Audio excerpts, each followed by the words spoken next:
All right, so Sean, the next question is just to gather a little bit more information about why we, in a one-on-one setting, and actually recently in our group setting, why we run our members and people coming through the doors through the movement assessment screening. And after we run them through those tests, what do we do with that information to be able to provide the best prescription and path for them?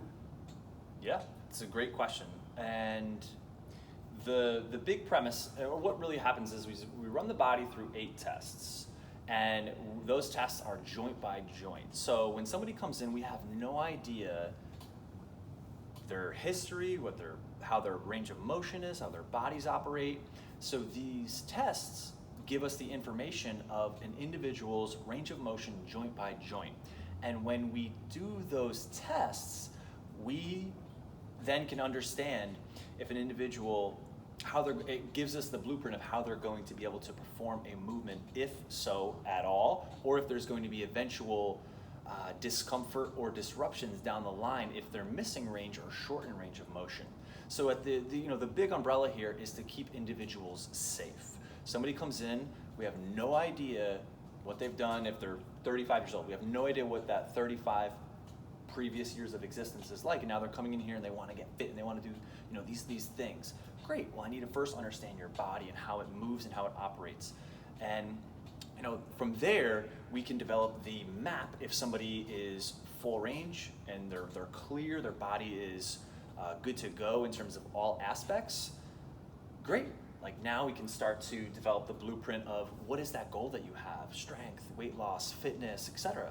And then if there's discrepancies within that test, we have that information to keep that individual and develop the tools of that individual and prevent future ailments, pain from coming down the line through repetitive overuse or compensation.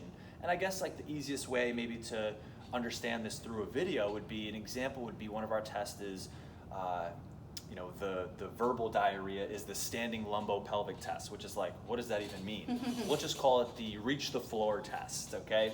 So if we ask an individual to be fully stood up, feet on the ground, and then to reach down for the floor, if that individual couldn't touch the floor with their hands, that already lets us know that they're limited in a specific range of motion.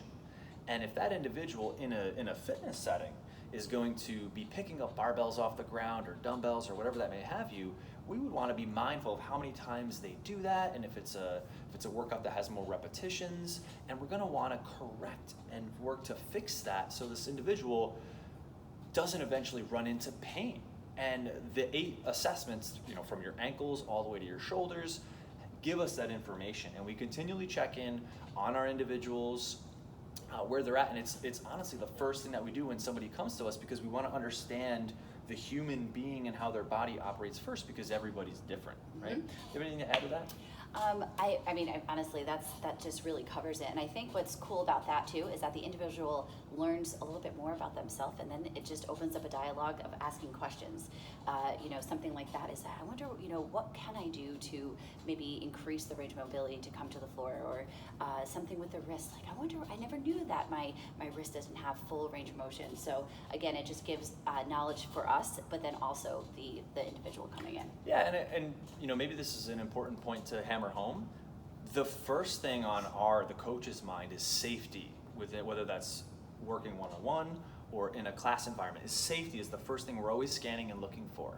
And it's an element that we implement, and it's a tool we use to understand and assess the individual, so we know, okay, Abby is limited here to touch the floor. Hey, Abs, I'm going to have you work off of these blocks today, due to your range of motion.